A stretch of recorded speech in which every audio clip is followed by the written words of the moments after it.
bonsoir à tous. J'espère que vous allez bien. Bienvenue dans cette nouvelle vidéo.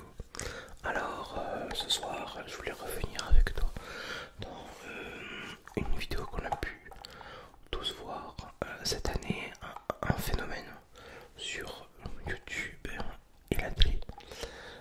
Il s'agit de Kaizen, de notre cher Inoxtag.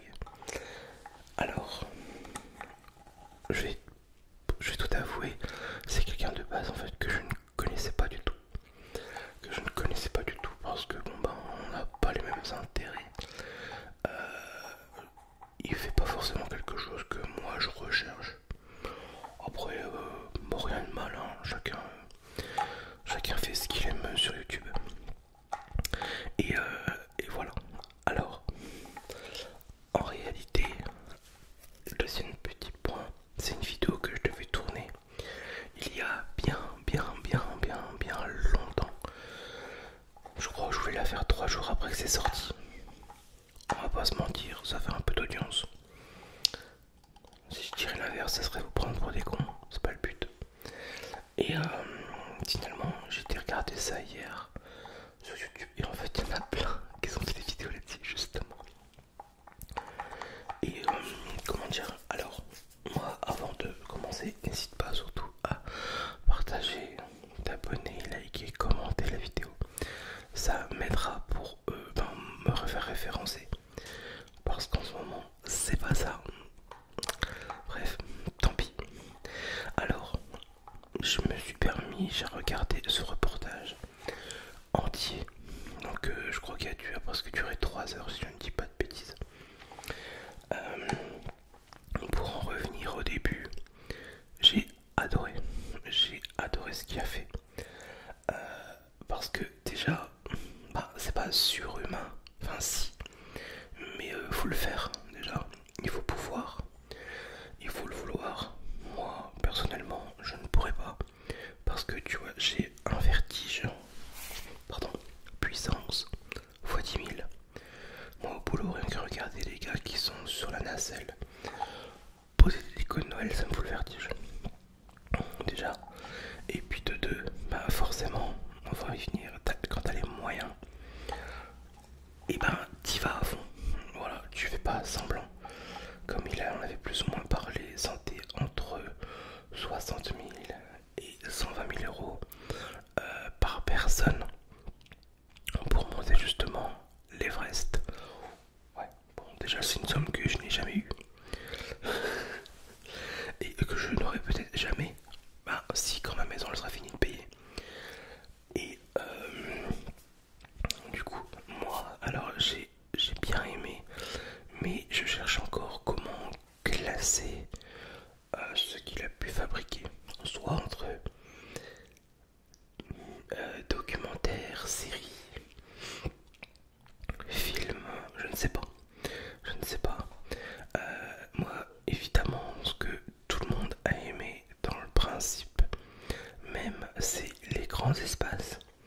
Donc, ils ont quand même énormément privilégié les prises de vue par drone. Moi j'aime bien, mais j'aurais voulu, moi personnellement, quelque chose de plus intimiste. Tu vois, là j'ai mon téléphone. J'aurais aimé de temps en temps que justement lui, Inoxtag, se prenne avec au moins une caméra, quelque chose pour se filmer lui-même, pour expliquer des choses au niveau ressenti et aussi de ce qu'il entourait, de ce qu'il enveloppait. Après là-dessus, c'est pas caché sur ses sentiments, sur sa façon de penser, sur sa façon de dire les choses, tout ça. Et c'est pour ça que j'ai vraiment énormément aimé. Évidemment, c'est pas quelque chose que tu fais à la légère, hein, tu vois. C'est ça qui est cool. Il s'est filmé à la préparation. Il a su se former avec les bonnes personnes parce que des gens qui s'escaladent, il y en a plein, des bons, il y en a plein. Mais tu vas quand même chercher quelque chose que t'as pas toi. Et tu veux aller chercher le meilleur en fait. Voilà. Et ça des fois, ça c'est compliqué à trouver. Il a bien su s'entourer. Après, il a commencé à gravir différentes collines, des sommets qu'il a réussi. Il a vraiment acquis un énorme bagage avant de pouvoir partir là-bas, gravir le sommet. Et franchement, chapeau, chapeau. Moi perso, je peux te dire comme je disais à 30 secondes, non, les vrais c'est pas possible. Moi demain, j'ai sa YouTube money, sa notoriété et tout ça. Moi je me fais juste un road trip. Voilà, toi petit road trip moto. Donc voilà, ni plus ni moins. J'avais pas non plus vu ou même ni entendu pardon, qu'il y avait eu aussi un peu comme une genre de polémique autour de ça, quand même. Quand on entend à la fin qui dit oui c'est vrai, déconnectez-vous, c'est important, lâchez le téléphone, concentrez-vous sur vous-même, sur vos occupations, sur votre famille, sur tout ce qui vous entoure.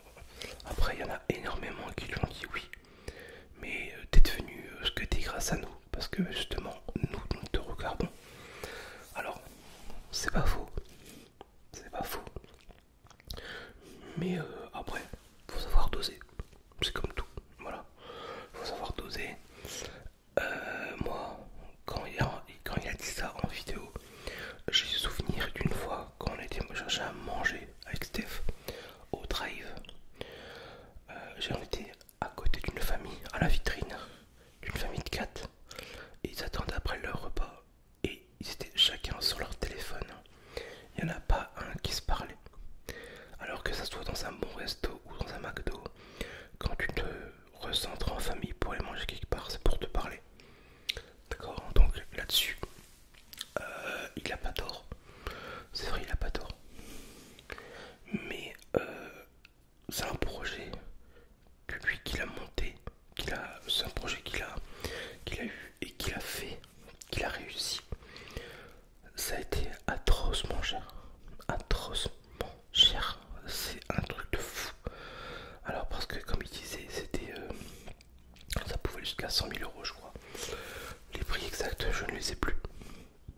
Et il était pas tout seul quoi. Donc il y avait une équipe technique avec pour monter là-haut. Et il faut payer les gars quoi. Et un gros chapeau aussi j'ai plus le nom de ceux qui l'ont aidé.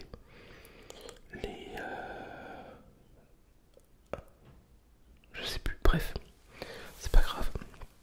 Pareil, c'est des gens, par contre ça doit être des surhommes, parce qu'ils montent là-haut, ils vont jusqu'à là-haut sans bouteille d'oxygène.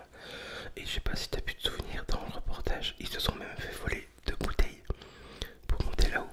C'est dingue quand même de se faire voler sur l'Everest. Et franchement, big up, gros chapeau à eux, vraiment plein de courage.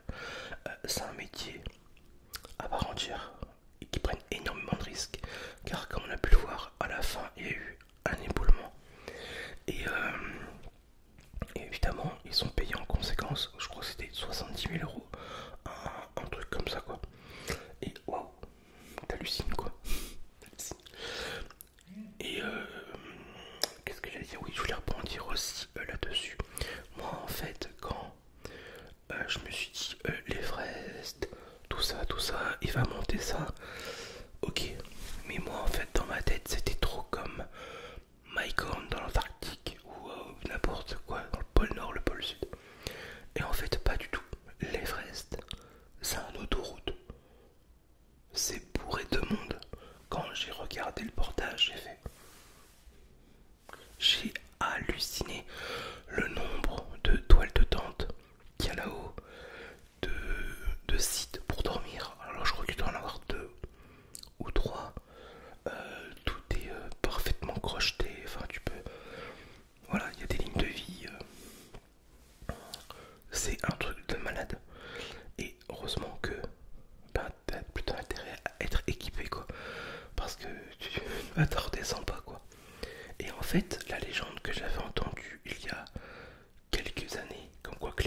rester là-haut. Je me suis dit mais pourquoi? Sur le coup, bah oui, j'y pensais plus. Bah oui, la pression atmosphérique, ni plus ni moins. Et du coup, bah, ce qui fait que les hélicoptères ne peuvent pas monter. Les gens n'ont pas non plus suffisamment de force pour attraper des corps là et les redescendre. Bah du coup en fait les morts, les personnes décédées sur place restent là-haut, congelées sur place. Comme justement on a pu en voir un vers la fin du reportage. Même Inoxtax, je crois que là-dessus il a eu une petite prise de panique, une crise de panique. Voilà. Et une prise de panique aussi, hein, encore une prise de conscience. On pourra appeler ça comme ça. Du coup voilà quoi. Et après bon bah c'est pas pour autant que je suis abonné à sa chaîne. Non parce que bah comme je le dis ça m'intéresse pas ce qu'il fait. C'est pas mon centre d'intérêt, chacun le sien. Il y en a une aime pas la SMR, je respecte. Tant qu'on m'embête pas. Et moi je vais pas embêter personne non plus avec mes sujets, mes principes et mes envies. Voilà. Tout simplement. Donc voilà un petit peu mon avis. Donc ce qu'il faut vraiment retenir de mon avis, c'est que pour moi il y aurait peut-être dû avoir plus de plans serrés sur lui-même, plus intimiste. Alors je dis pas qu'il n'y en a pas eu, hein, mais un peu plus intimiste. Et aussi du coup pouvoir expliquer diverses choses différentes sur l'Everest quoi. Comment on le forme, le glacier s'est